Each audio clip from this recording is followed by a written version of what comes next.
Bonjour, j'ai un message à ceux qui commandent les armées de la République. Je suis un ancien militaire, un citoyen français lambda, particulièrement révolté. Pas un révolutionnaire, pas un agitateur, juste un citoyen qui en a trop vu, trop compris et qui refuse de se taire. J'ai donné 22 années au service de ce pays, arborant avec fierté ce beau drapeau français sur l'épaule, avec honneur, sur différents théâtres d'opération, au service de la nation, du peuple et de la paix, comme bien d'autres de mes camarades. Je connais la discipline, je connais le devoir, et je connais aussi le silence. Mais aujourd'hui, mon cœur saigne de voir mon pays se déliter dans un silence absolu, et l'heure est grave.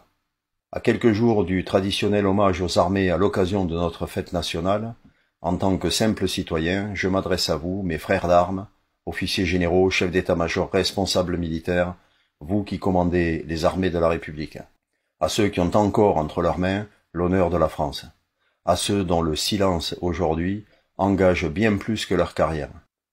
Qu'attendez-vous pour honorer pleinement le serment que vous avez prêté, pas à un homme, pas à un gouvernement, mais à la France, car ce qui se passe n'est plus un simple désaccord politique, c'est une infamie, une trahison, une déchéance accélérée de tout ce qui faisait la grandeur de notre nation.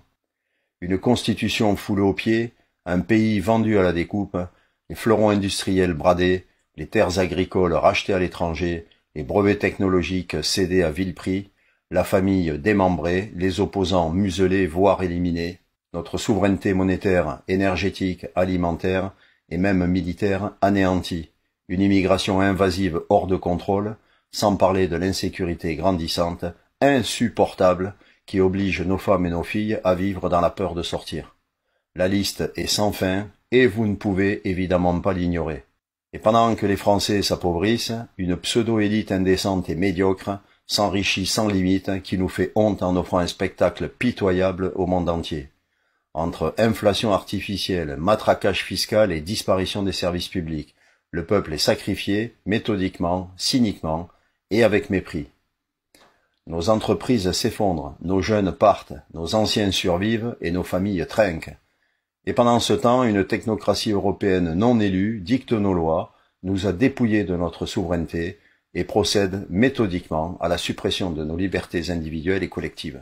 Tout ceci au mépris du bon sens, de l'identité, de l'humain et de la réalité dont ils n'ont que faire, mais pire, avec la complicité de ceux qui ont été élus pour défendre l'intérêt général avant les intérêts partisans et qui trahissent le socle éthique de leur mandat.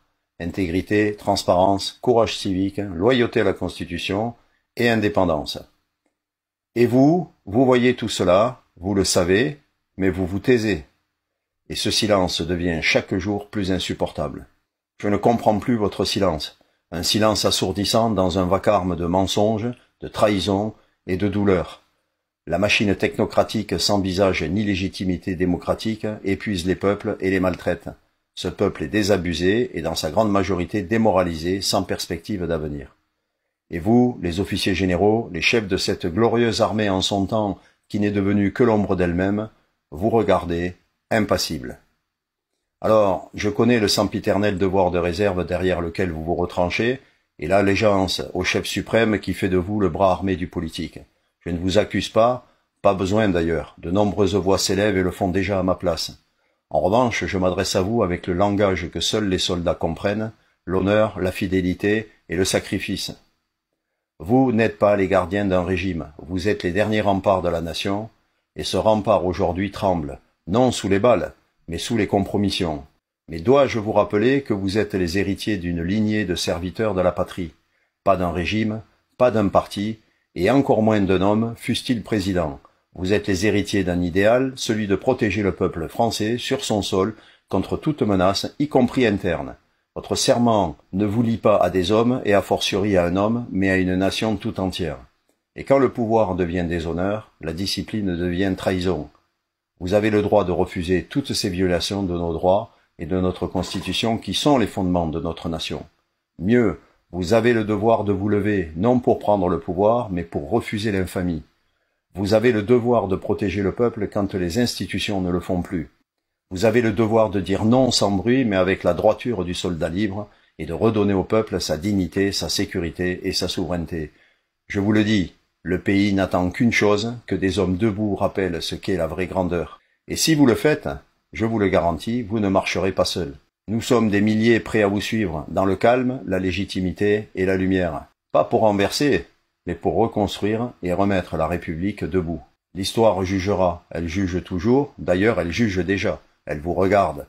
Elle n'oubliera pas ceux qui ont gardé le silence alors que le pays tombait. Elle retiendra ceux qui ont tenu bon, malgré la peur, malgré les pressions, parce qu'ils ont écouté leur conscience plus que leur carrière. À 67 ans, fils d'immigrés espagnols et né sur la terre de France, mon engagement militaire est officiellement terminé.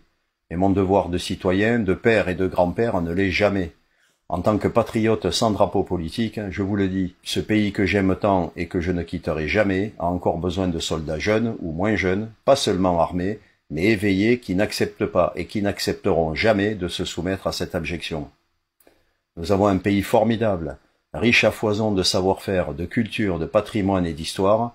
Ce n'est pas la première fois que nous sommes confrontés à une période sombre où tout semble perdu, mais nos aïeux ont redressé la tête à chaque fois.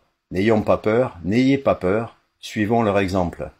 Le peuple souffre, la République s'éteint, mais vous, vous êtes encore debout.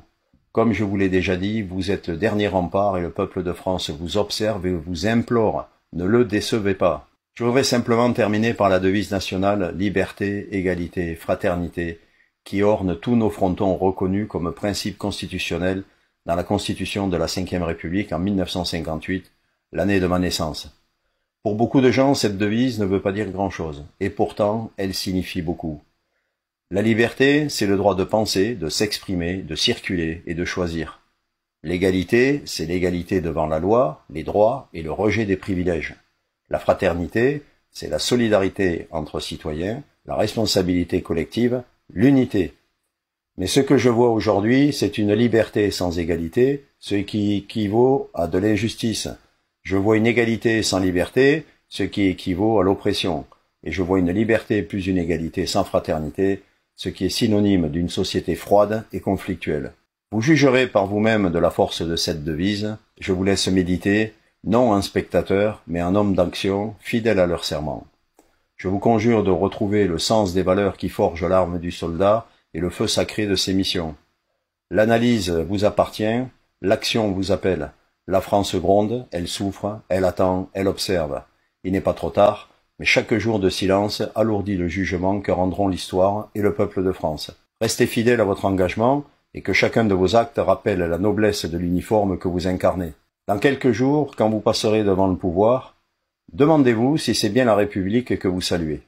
Je vous adresse tout mon respect, mais avec exigence, et en mémoire de ce que signifie servir.